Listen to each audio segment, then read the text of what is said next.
Welcome to Female Fluence. We are a place of women empowering women.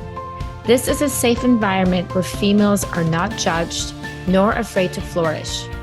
My goal is to help you live an energized life of balance, whether as a mom, a wife, or in your profession.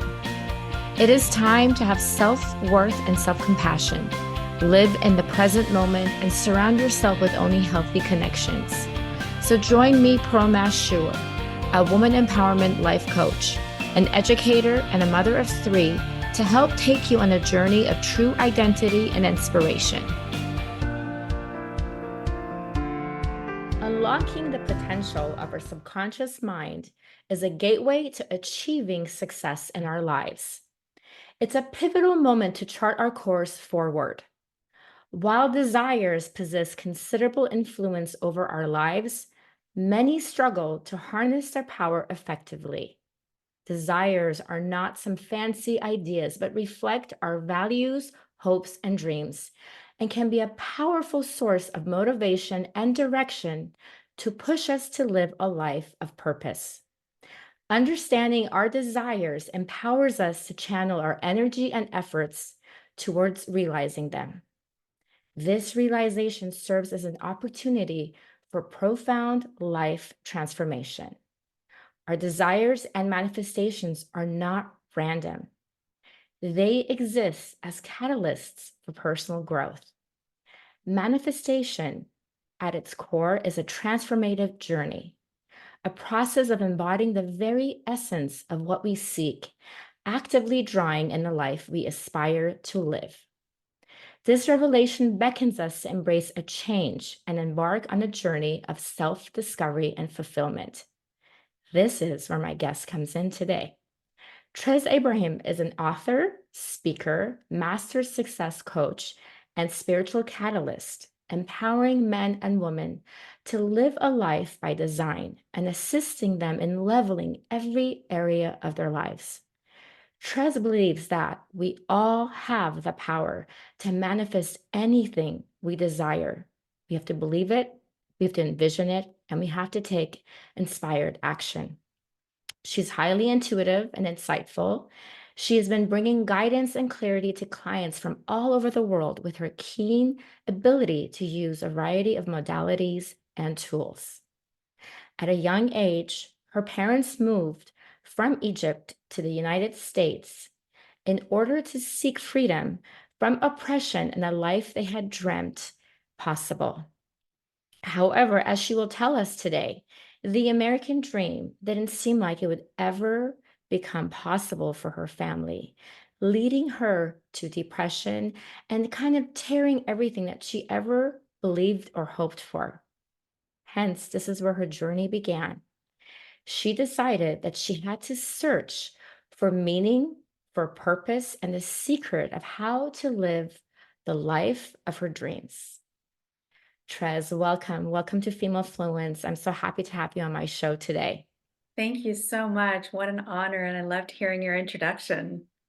Thank you. So glad to have you. So we're gonna start to kind of get to know you a little bit. If you can start with telling us about yourself, your childhood, and about how your parents' American dream unfortunately failed to bring them the happiness that they deserve, and how did this affect your personal journey? Yeah, absolutely. Well, as you shared, my parents moved here from Egypt for the big dream. Like where else in America? Then in America, can you reach anything you desired, regardless of your socioeconomic status, religion, gender, or anything like that? So they were dreamers. And I was raised with that same mentality of, my father used to say, reach for the stars. The worst you can do is land on the moon. And they dreamt I and they love had that. really, yeah. And they dreamt of big dreams. So we moved here. My parents both worked so hard. I mean, they worked their tushes off and saved money and, got whatever job they could get.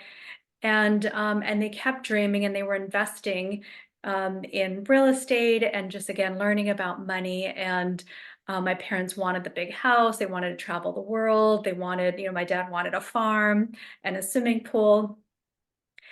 And when I was 16 years old, my father was diagnosed with cancer. and he was given 2 years to live and died 6 months later. He didn't even make the 2 years. 10 short years later, my mom died at a job she hated. And when I was 21, I found myself divorced, homeless, broke, taking care of an infant son on my own, 100 pounds heavier, and in a really desperate, sad, bleak situation. So my life wasn't a dream at that point. And in the place that I was at, I was looking back at my parents, and I always thought you have a dream and that's it. Everything would be fine, everything would be taken care of.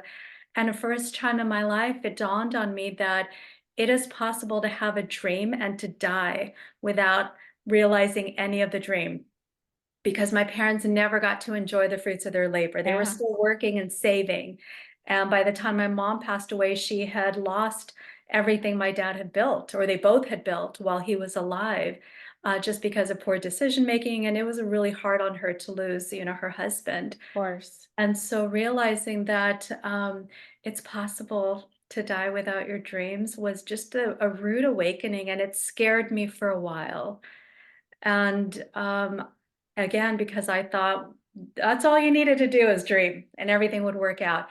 And when I realized I never learned how to realize my dreams, how to create the life of my dreams. I went on my search and studied with everyone and everything, and really dove deep in my own heart, in my own soul, in my own psyche, in my own past, to learn, how do you manifest? How do you create? How do you have a vision and bring it to life? And I really feel I found it, and I have an incredible, beautiful life. And I'm still learning and growing and expanding. And I've been able to teach thousands of people over the years what it truly takes to live a life of your dreams. So it's been quite a journey. And I would say the hardest thing that ever happened to me was probably the biggest blessing in my life. No, that seems to always be the case. I feel like it just takes sometimes some sort of a tragedy or a really, really difficult time in your life to kind of, like you said, you had that root of awakening to realize, wait, if this is what life is about, I need to make it much more, better for myself than what my parents experienced. So Mhm. that makes it be like your main goal of life. So this is I mean, your achievement is really inspiring. It's a difficult story to hear, and I'm sure your parents are so proud of you. So that's wonderful. That's a good, happy ending to it. Now let's talk about manifestation. I know that seems to be the key word everywhere that you hear, that you need to manifest your dreams and your beliefs and your goals in life. And it's difficult because I feel like a lot of times people think, I'm just going to journal. I have affirmations every morning and I'm going to meditate all the things that I want in life. There's a lot more that goes into it. So how can we go about, manifesting what we believe about ourselves, and how do we amplify our manifestation powers? Yeah, absolutely. You're right. It isn't as simple as dreaming it and thinking about it. And we saw kind of the fallback from The Secret, which had some Yes. incredible, great tips and got people to tap into the possibility. And there's also a lot. I would say, I guide my clients through a number of steps, and they're in probably around 60 some steps to really getting aligned and having your life work to the point where you have a thought and things just happen. And it's a lifelong process. I love what you shared earlier in the introduction. You said excuse me if I get this incorrectly, your dreams and desires are not random. It's very true. Yeah, and I'm a big believer in that, because I believe if there's something that brings you joy, something that makes you happy, something that's calling you forth, that's because that's what you're meant to be doing. And that's what you're meant to be growing into. And so we need to dream and connect with that part of us that is connected to joy and happiness and bliss and makes us feel good. And then we need to take the journey, because it's not just about dreaming, but it's about evolving into the person that can make something happen. And so we look at What are those things that are preventing me from stepping into those things that I love? What are those things that I need to build in order to create the things that I love? What muscles do I need to grow? I believe we have a dream in order to grow. I'm a big, I call myself now an evolutionary strategist because I'm a big believer in we're designed to evolve. And the dream is a way for us to evolve because we have to reach for something, I right? totally agree with you. And I feel like that's sometimes what leads to a lot of depression is when you don't have that dream, when you don't want to grow or evolve or like learn a new step, a new hobby, something to keep you going. It's like you see that in a lot of people where they've kind of just given up and they're like, this is what it is. This is what life is. And I'm just going to remain to be in this state instead of reaching for something else. Mhm. Absolutely, absolutely. I have on the back of my business card, which who uses business cards anymore? So I have plenty I of still them. do, Good. but they've changed now. Now they have, the scan, you The can, the scanner. code and Yes. right. But on the back of it says dream, believe, and achieve. And as simple as it Oh, I sounds, it's love it. pretty That's in that's depth. great. Because the dreaming is really about the vision and connecting with your purpose. The believing is about eliminating everything that's in the way and then understanding how powerful you are. You are so much more powerful than the circumstances in your life. You are so much more powerful than your education or your background or your history or your experiences. You're so much more powerful than those limitations that we keep putting in ourselves or we see around us or people tell us, right? People say it's really hard to start a business or it's really hard to, you know, and we're so much more powerful than that. And part of believing is stepping into our power, stepping into our true spiritual nature. And then the last step is achieve. That's where we need to take action. It's kind of like dreaming is like throwing a ball up in the air, and taking action is like catching it. Yes. It's like we have to do those things that bring in that thing that we desire. And what I always tell people is as fun as it is, and I never take this away from everyone. I want you to dream about the house and the car and the job and the spouse or whatever it is. As incredible it is as it is to bring in those, we'll call it material things. It's really not about the material things, but you have to use that as a way to learn. Right. And when you bring in those things, it's who you become in the process that's really the big gift. Because what I want to see at the end of this process is you knowing 100% that you're so powerful, that you can think a thought and create it, that you can connect with energy and not manipulate energy, but transform energy. And you also know the energy that works, meaning I can put out positive energy and positive intentions and good things come. Being a creator also means, we know people who put out negativity Yep. and there's something that comes back there as well. And so finding that balance of, oh, okay, maybe I didn't have a good thought and then something not quite great came to me. Let me adjust my thinking. That's the gift. Let me adjust my dreams. That's the gift. Let me adjust how I incorporate or interact with the community. How am I leaving my legacy? Those are the real gifts. And so when we talk about achieve, it's who are you becoming? And then now what's the next level of growth for you? Because it never stops. It It never never stops. never Mhm. stops. And I feel like as you're talking about energy, how we transform energy, it's like if have you, whenever you experience something that's kind of scary and you kind of you're like, it's you do something that's uncomfortable and you realize that energy, but then afterwards you feel so good. I remember I was listening to Tony Robbins' summit last week, which was incredible. And one of the things that really stayed with me, he kept saying, great people do things that are not comfortable. If Mhm. we are always sticking to things that we really know and we're really good at, and never just stepping just a little bit outside of the box to try something challenging, we're not going to get there. We're Mhm. just going to stay exactly where we are. So, Absolutely. If I go to the gym every day and work out with 10-pound dumbbells, I'm not going to see anything. Eventually, I'm going to have to work up to 20 pounds. Yes. Great. Then that's going to be easy. Whereas 20 pounds was very challenging for me in the past. Now it's easy. Okay, great. Now let me challenge myself to do 30. And And then you now do I'm it doing little bit as 30. a time. It's a process. You Absolutely. don't need to jump from 10 to 20, but as Mhm. long as you know that each time you're just growing and changing, that's going to give you the positive feedback that you need to evolve and to grow. Mhm. Absolutely. Absolutely. That's great. The other thing, I noticed that we have in common is I was watching your clip on planning out your week, and I do this on Sundays.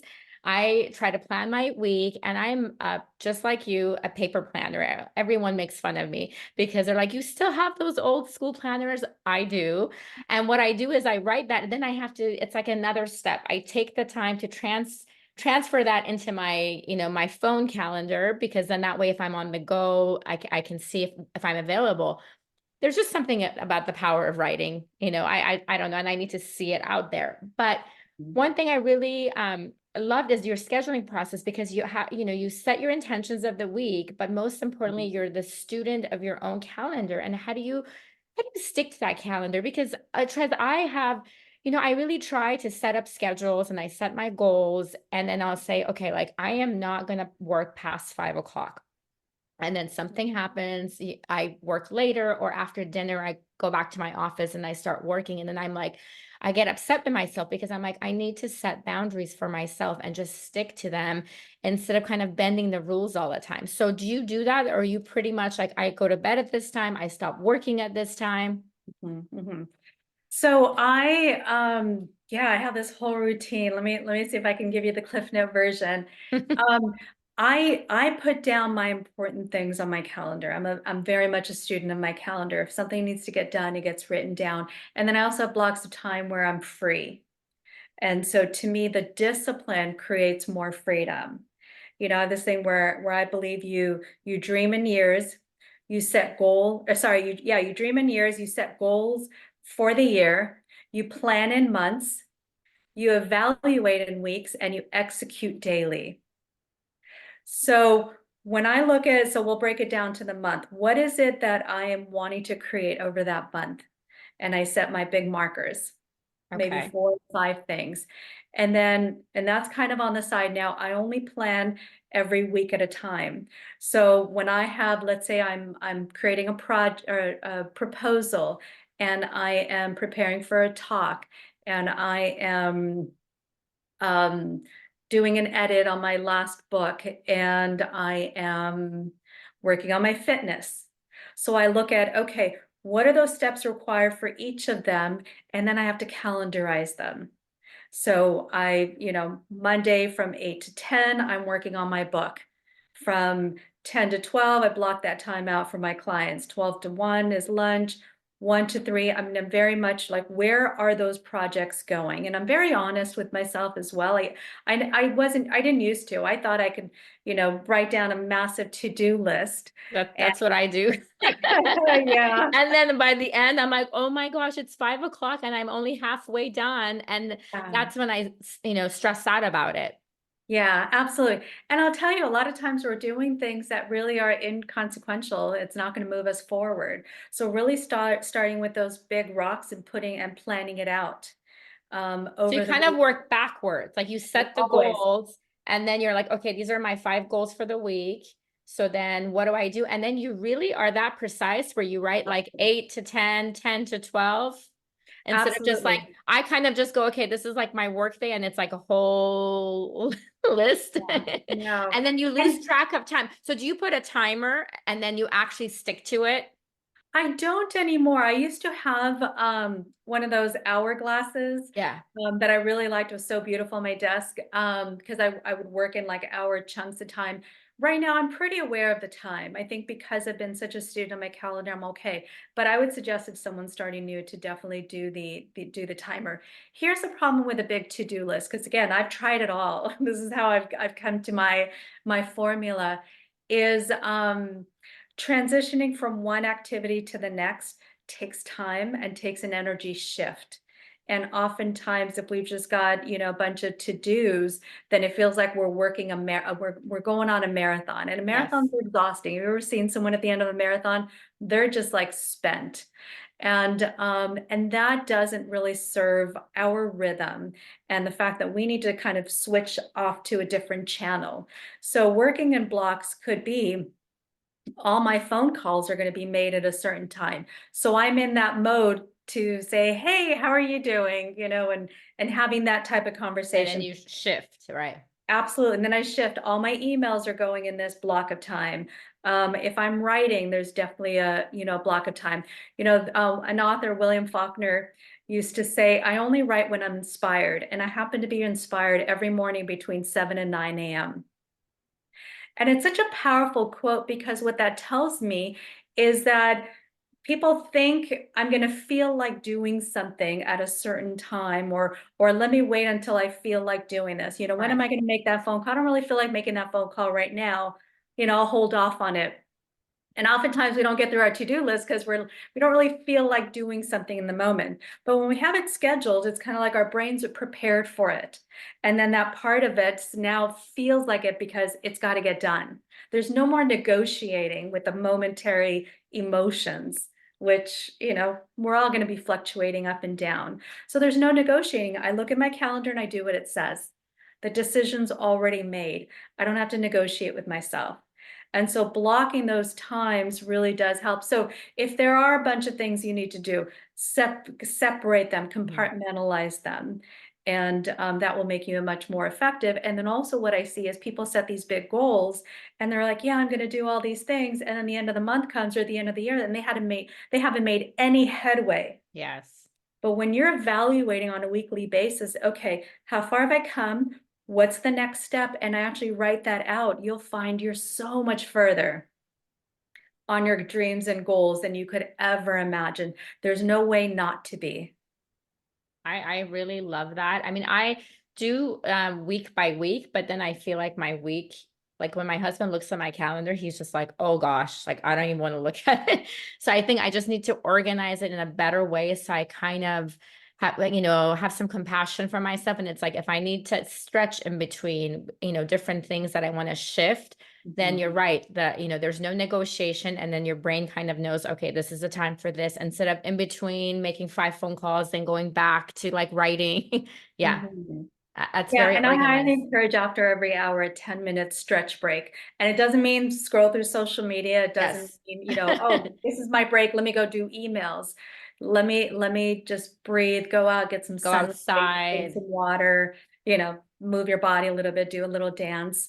And you'll find that you'll get a lot more done taking those breaks.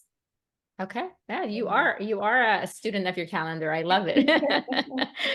Okay, so the next topic we're going to talk about is balance. So, based on my past interviews, I feel like balance is a huge topic for us women, right? So, we're always struggling. How do we find balance? Is there such a thing as balance?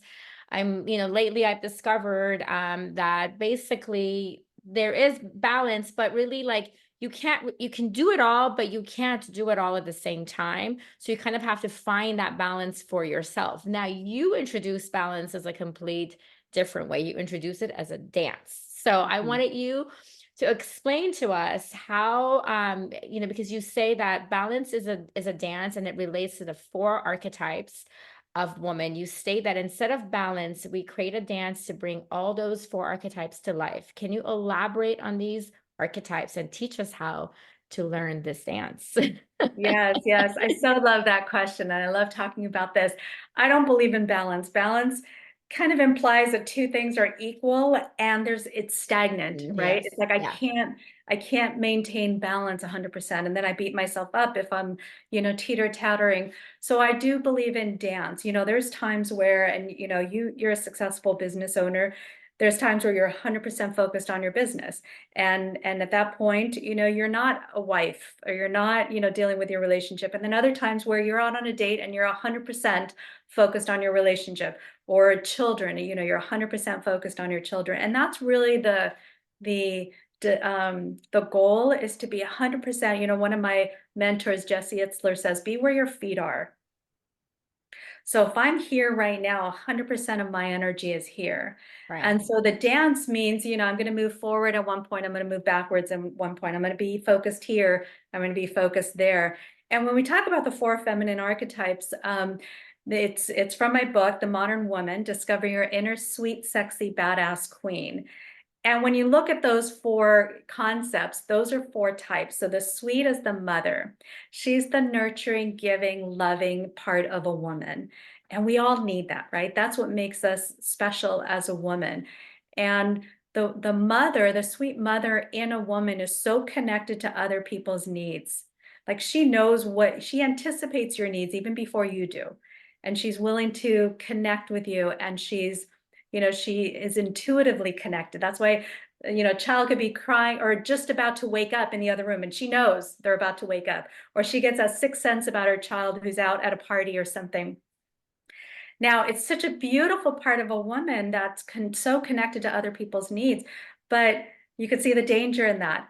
She's so connected to other people's needs that she loses connection with her own. Hmm. So that has to be kind of danced with some of the other archetypes. The second one is the CEO. That's the badass. Now, the CEO is the part of a woman that says enough's enough. She sets boundaries. She knows when to say no. Whereas the mother is always saying yes, the badass, the CEO, says no. She's the one that's organized. She's the one that runs the business. She's responsible for prosperity. And so if a woman's not making money, it's because her CEO is off kilter. She needs to start sticking to her words, setting goals, achieving them, owning her calendar, getting things done, being responsible, taking action. And that makes her successful, and it also makes her in charge of herself, independent. And so too much of that, creates a woman who, we can say we've called her a word that rhymes with witch. I love how you say Right? that. Right, exactly. Yeah, and it doesn't work for women, because an angry woman is not attractive, and it's going to deplete and exhaust her. We know those women that are out there killing it, and they're losing, the touch with themselves, on a feminine level, and they're getting diseased, and they're Hmm. getting physical problems, because that's so much masculine energy, it just doesn't work in her body.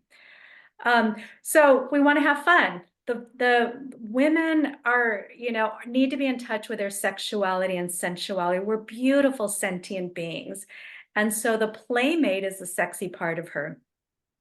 She's the one that loves to dress up and loves to look pretty. She loves beautiful things around her. She has fun. She's the little girl that likes to play. She's the one that prioritizes excitement and adventure, and connection to sensual things, food, and touching, and affection, and again, playfulness.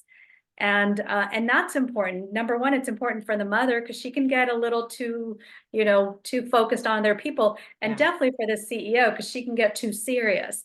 And so that playmate makes her, again, in touch with her sexuality and sensuality. A lot of women get married, they have kids, and then they lose that intimate part of themselves. And honestly, as much as they say they're too exhausted, which they are, because the mother is out of balance, we require that intimacy. A part of us dies when we're not intimate with our significant other. So we want to get in touch with that. So dancing and connecting with that playmate is essential. And then the queen is the high priestess. She's the part of a woman that makes her a lady. She's the one that she makes her a queen. She's the woman that is in touch with a part of her that is untouchable. It's connection to a core. You can call it divinity, higher source, God, whatever it is. She knows who she is on a visceral level just because of who she is. She doesn't have to prove herself like the CEO. She just is. She's a woman that walks in the room and lights up the room, and she doesn't have to say a word, because she knows who she is. She's a queen. She doesn't gossip. She doesn't talk bad about people. She doesn't curse.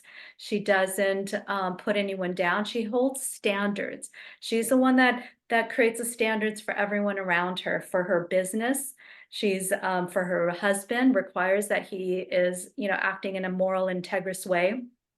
her children. She has high expectations of everyone, and holds those expectations gently. She's not, again, forcing anyone to change, but that's just how, this is how it is. You know, you will not treat me that way. Or this is what we do. We're always honest with each other. Or no, we're not going to cheat our client, for that extra, buck or two. And it also keeps her mysterious. So there's a part of her that's very sexy because she's untouchable. You can't penetrate that. She's just rock solid, but not with a barrier, but with just an iron ball of light that is so powerful. So there really is a dance between all of these, and even though I call them four feminine archetypes, two of them are feminine in nature and two are masculine in nature. And the way I define masculine and feminine is masculine is outward focused, feminine is inward focused. When I'm the queen, I'm focused internally. When I'm the mother, I'm focused internally. When I'm the playmate, I'm focused on the senses and the physical world. And when I'm the CEO, I'm making things happen. Those are both masculine. And so I may be out on a date and with someone that I really trust and admire and is fun. I'm gonna crank up my playmate. Let me bring my sexy here. I'm by myself walking down an alley. Let me turn down my playmate and crank up the CEO that's ready Right. to defend myself. Someone crosses a line, I need to turn on my CEO. I'm starting to put off people. Let me reconnect by bringing in my mother. And so we're constantly noticing and evaluating how our day's going and in what situation. When I'm with my husband, I'm not gonna be the CEO. I'm gonna let him be in charge. And I'm gonna be the little girl. And I'm gonna be the sweet mother that nurtures him. And I'm gonna be the queen that allows him to give to me and take care of me. And so we want to be aware of that. And I do have a process where every morning I want you to connect with each of these four archetypes, and then every evening also connect with them, because it's not it's all four should be alive every day. So how do you do that? What is your process? So in the morning, so there are four. So when we talk about the four feminine types, I like to start with the most internal and then slowly work external. So the queen is the first one. So that's where I journal and I meditate. I connect with that spiritual part in me. So first thing in the morning, I connect with her. The second would be the mother. That's where I'm nurturing myself. I might make myself, I drink coffee every morning. I make a cup of coffee, bring it up and just sit on my bed and drink and enjoy the coffee. It's such a nurturing, self-nurturing part of my day. And then the playmate is where, I shower, I, put lotion on, I start to, kind of pretty myself up and really connect with me. I mean, there were times where, back in the day where I thought, oh, I'm too busy to put lotion on. Let me just, slather on, wash my hair real quick and then run out the door. And it's like, no, no, no. The playmate needs to pay attention to what she's wearing. Don't just throw stuff on. And the last is a CEO. That's when I look at my calendar, I set my intentions. What do I want my day to look like? I create my day ahead of time. And I look for that one important thing that needs to be done by the end of the day or accomplished by the end of the day. And so that's my morning. That's before I even start anything. In the evening, I wind down as well, again, starting with the CEO. And so looking at my day and writing down my accomplishments. What did I achieve that day? What did I say I was going to do that I actually did? Right. What wins did I have? And then the playmate. And that's when, I mean, so making love with your partner fits in there. We can address it or we don't have to, but that's a good time. Also in the morning, with the playmate, that's also a good time to make love with your spouse. But again, it could be the ritual of putting lotion on your face, doing a mask, anything like that. And then the mother is where you're finding something that you connect with. I'm not a tea drinker at night, but that would be an option. For me, it's more like reading, journaling something or reading something inspiring that really just fills my soul. Just I love reading. Sometimes I'll also listen to music that is uplifting. Um, and then my queen is where I meditate before I go to bed. And so it kind of winding down, Winding it all down. bringing in everything internal again. So that's my morning and evening. I totally love that. I think it's exactly right. Like you covered every section of us as females and then trying to figure out, because if you fixate on, like one thing, if you're too much, I've had friends like that where like they're just a mother and Mhm. they don't, oh, I don't have time to work out. Oh, I don't do this. I don't have time. I have to be home. I never go out because and it's like, if you just fixate on that, then you lose the rest of yourself, which is so true, which I mean, I feel like that I went through that stage when I had, three toddlers. You're just trying to survive. So you kind of like put all your other parts in the back burner and so the kids get bigger. But that's when you can, become irritable and upset and just you Absolutely. don't feel whole and you don't feel good about yourself. So doing a little bit, having each part of these, I'm gonna be thinking about you as I do your dance. I'm gonna Thank incorporate you. it into my life. I really like it because we do this all the time automatically, but we don't think about how Yeah. important each part, each piece is for Yeah. us to feel, I mean, whole. I'm not balanced, but I guess just whole as a person. Yeah, it's essential, and you're right. We do neglect those parts of ourselves, and then we go to bed, or at the end of the week, we're exhausted, and we wonder why. Why?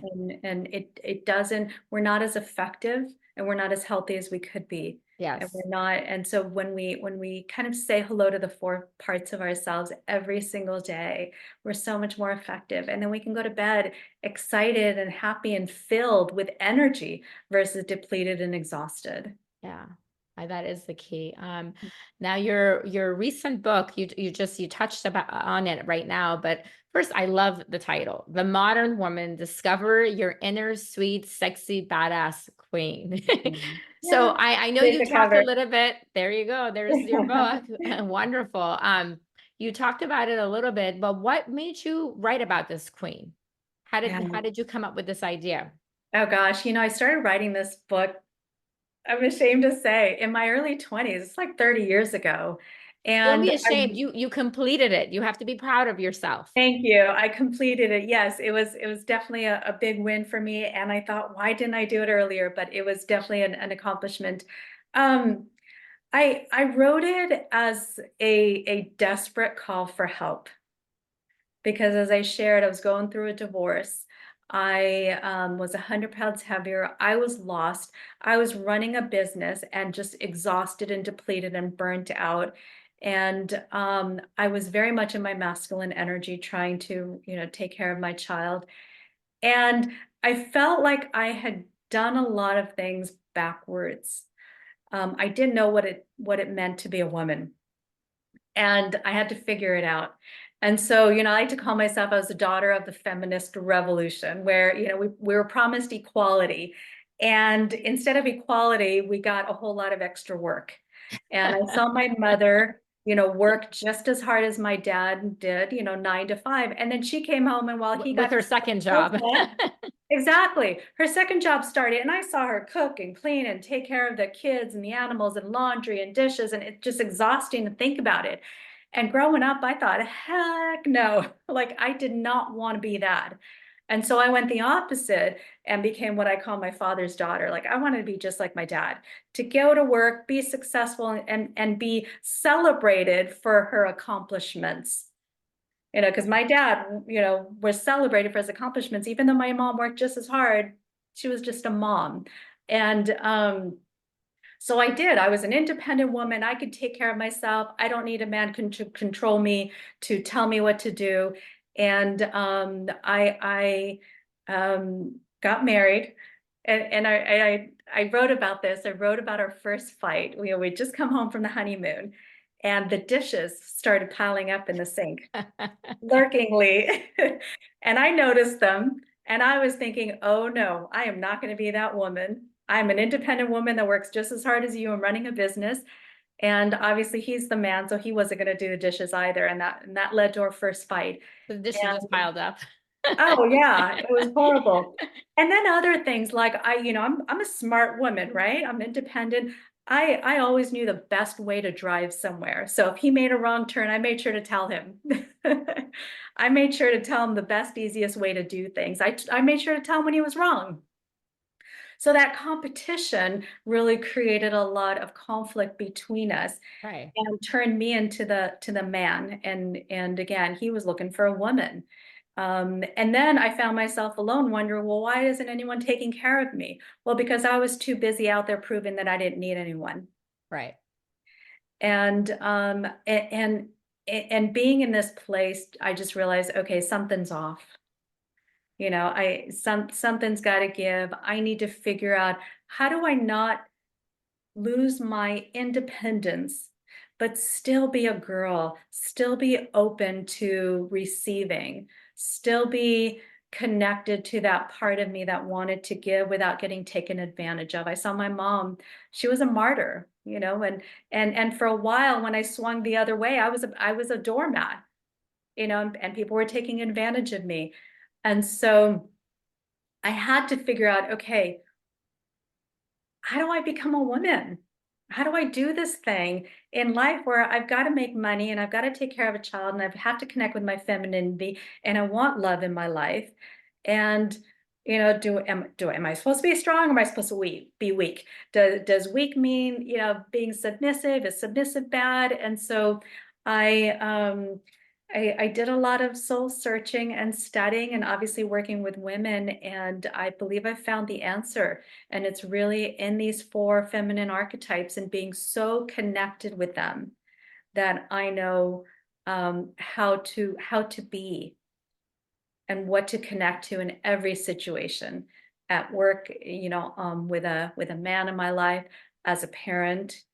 Um, and it really saved me. And it's really, I think, providing answers for a lot of the women, at least the ones that I'm hearing from that have read the book and the women that have gone through the program. I think it's really giving them a clear framework mhm. to grab to. It's like, oh, I'm butting heads with my child. Let me bring my playmate in a little bit. Let me just have fun. Exactly. I totally agree. Because sometimes I feel like sometimes I can be too much of like that CEO, and I see my husband, all of a sudden he's the more fun dad, and he'll just drop everything. And even when their kids were little, it's like they're dancing around the kitchen island, and I'm still like, okay, I got to wash the dishes. I have to make lunches. We need to stick to the schedule that we're behind, Yeah, the bedtime schedule. And instead of just for once being the fun mom and just saying, okay, the dishes can wait. Let me come play with you guys for 10 minutes. Nothing will happen. So it just absolutely. kind of opens up Or your eyes. Yeah. absolutely, getting the kids to help you doing the dishes and make it fun so Make that it this is fun. less work for you and they're connecting with you. And there's so many ways. Mhm. Yeah, very true.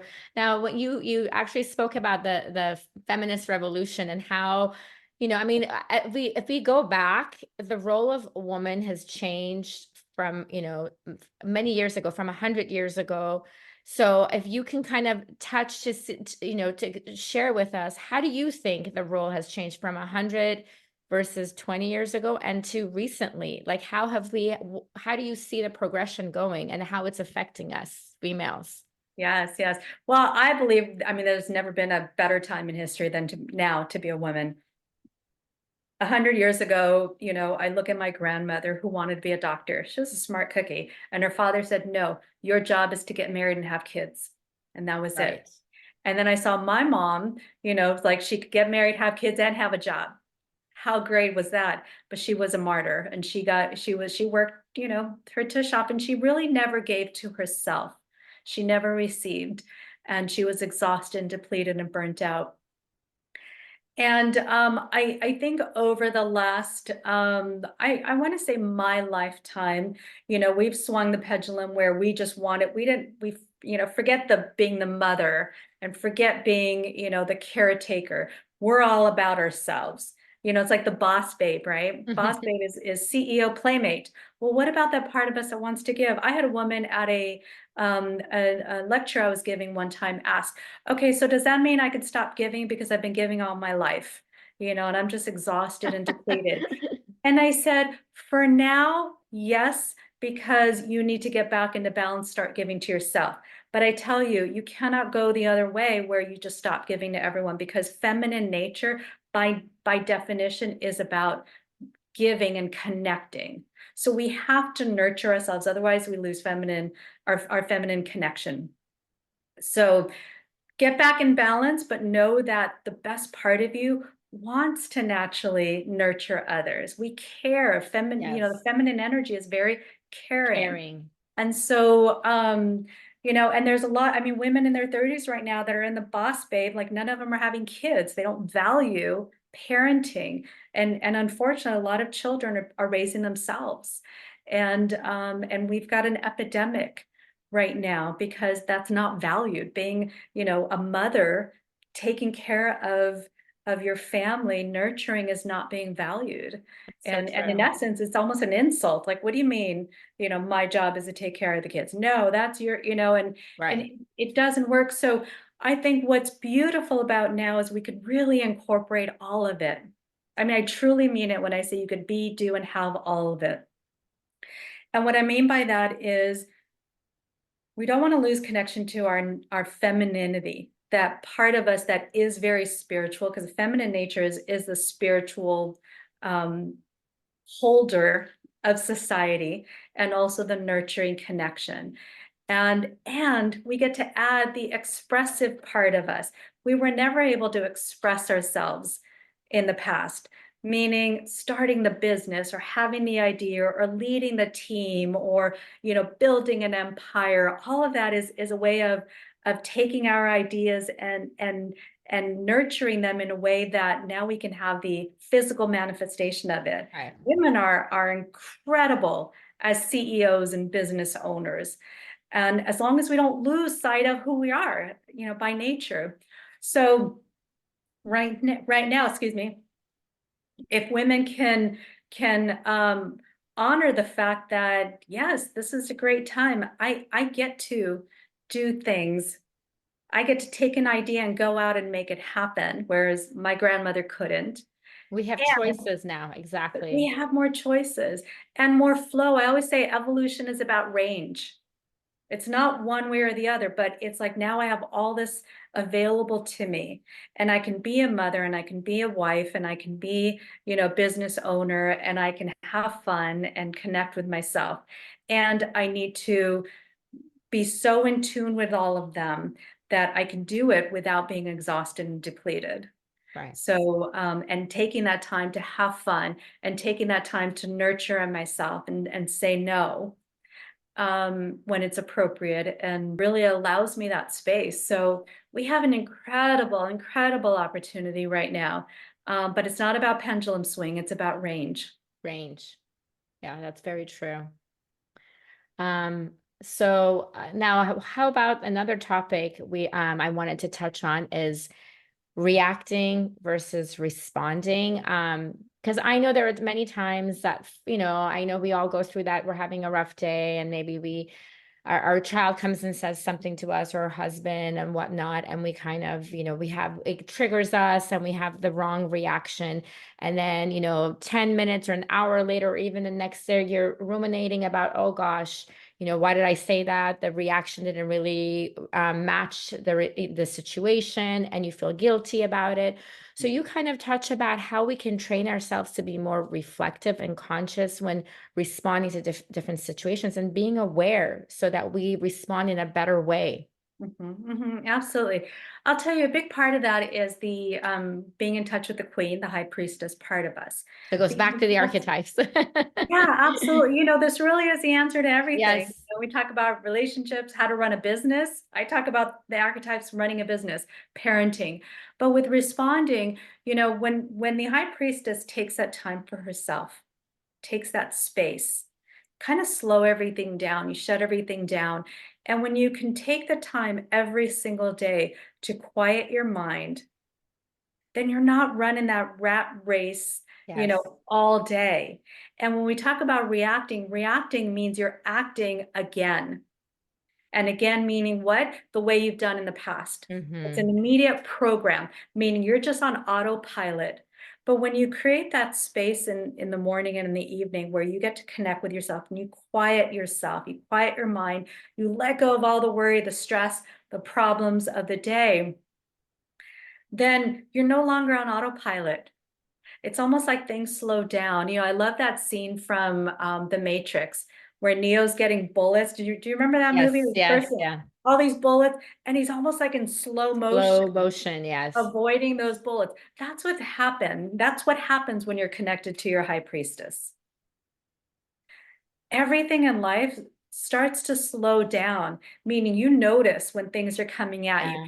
And there's like an expansive space and time between the stimulus and your response.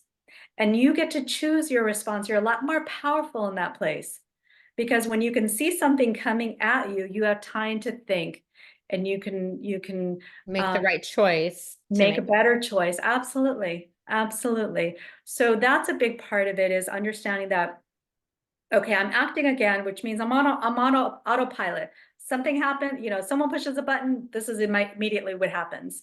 And that's not effective. Also the beautiful thing about slowing your life down, at least in the morning and that night, because during the day things pick up, right? Mhm. Everything's in fast motion. You slow down the rest of your day, meaning even though the world's moving fast, your process is slowing down. So you're a lot more in control.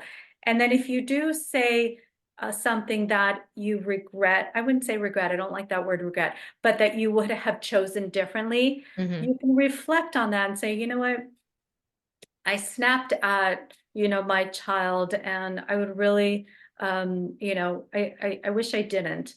What was going on? Oh, I was really thinking about that other thing and stressing about it.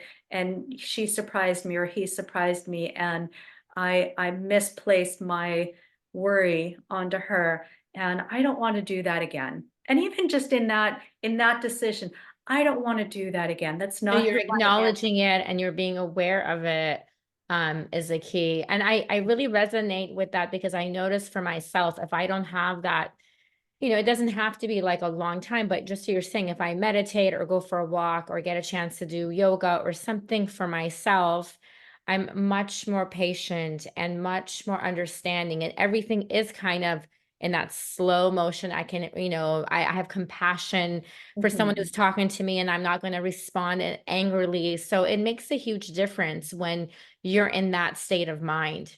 Oh, absolutely. Absolutely. You can't do without it. Life's too fast. Yeah. Yeah. How about now how about intuition? I know there's always, especially as females, we always think, okay, no, I know I have this feeling, and a lot of times we decide not to listen to it. But you are always touching about how, we have to kind of listen to ourselves. How can we ignite our intuition and really listen to what, is being told to us by ourselves? Mhm.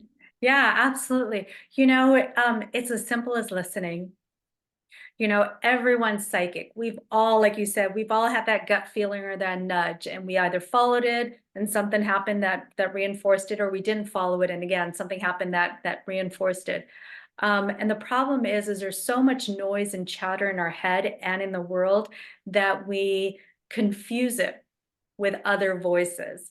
Is this my fear? Is this my doubt? Is this my mother in my head? We have no idea. And so we start to listen to it. So if you got a phone call and it was your child and all they said was, "Hey," like would you recognize that that was one of your children? I mean, that's how keen we are, right? I can get a phone call from my son and he could just say, "Hey," and I'm like, "Hey, sweetie, what's up?" Like I Right. know who that is and he barely Exactly. said a word. And that's what we want to do is when we start to listen to our intuition, it becomes something familiar. So we have to honor it. We have to care about it, just like we care about our child. We have to really give it that space and airtime to start to listen to it. And so when we hear it, follow it and notice what happens. Or when you hear it, know it's your intuition and don't follow it and notice what happens. Either way, we're acknowledging it. The more you follow it, the clearer it'll be Mhm. and the more fine-tuned that voice will be. Now, I do have to say there's two um, I do distinguish intuitive voices. And again, going back to the book, when we talk about the mother's intuition, right? She knows what's happening to someone, to her child in another city. Even, she's like, I just got this nudge, I got to call my son. And that mother's intuition is really in this dimension. And we don't need to talk too woo-woo, but if you can imagine, it's feeling something simultaneously about someone you care about. Now, if you feel it, it's tangible, right? It's Right. energy coming at you. Kind of like if I'm sitting at a red light, I'm driving, minding my own business. Have you ever been at a red light and you're not driving at a red light, but you're sitting at a red light and you're minding your own business and you happen to turn just as the exact time where you catch someone staring at you. Or Yes. maybe you were staring at somebody and then they caught you. They Right. turned around just at the right time. How did they know, or how did you know to turn at that time? Because you felt Felt something. it. Right. It's a tangible thing. And so when we talk about mother's intuition, we're picking up energy. That's why women get exhausted, by the way, and depleted, because we're just sponges for everyone's energy around us. So we have to use our playmate, our CEO, and our priestess to clear out that stuff because Yes. everyone's energy around, especially Because the more that's when you're gonna empathetic, get depleted. Right. mhm, the more empathetic, loving, caring you are, the more you're just a sponge for that. So mother's intuition tends to get into your space. But again, it's not just for mothers, but it's women connected to everyone around her, where she just feels things. The queen, the high priestess intuition is directly from source. So that's when she knows she gets connection to something that's outside of this dimension, meaning in the past, in the future. So it's not happening simultaneously. She gets insights beyond what she knows. So that's a higher level of intuition. And again, the way you develop both of them is by getting quiet and taking that time to connect with Listen. your spirit, your core. And the more you connect with that spiritual space and clearing out the gunk in your own life, the higher level intuition you start to get. Okay. Wow. That's very deep. But yes, listeners, we need to listen to ourselves to Mhm. really feel that energy, the spirit, so we can really listen to our intuition. Positive thoughts bring positive energy, as we all know. But at the same time, we often restrict our thought process ourselves. We don't give ourselves permission to be successful. I mean, it might be either like imposter syndrome or whatnot. It's like we don't allow ourselves to say, oh, I can write that next book. I can do that next level. It's like, oh, I can't do that. I would never be able to do this. So how, Trez, can we go about to harness the power of our thoughts so that we can, have those positive thoughts to create that positive energy so we can do things that are successful? Mhm, mhm. That's a great question. I love that because yes, I mean, we think 60 to 70,000 thoughts per day. And out of those 60 to 70,000 thoughts that we think per day, 90% are the same as the ones before. Yes. And I'll tell you, 80% of those are negative. Yes, the critical, right? About ourselves, Absolutely. how we can't do this. I've gained weight. I don't look good. I'm getting older. Yeah, absolutely.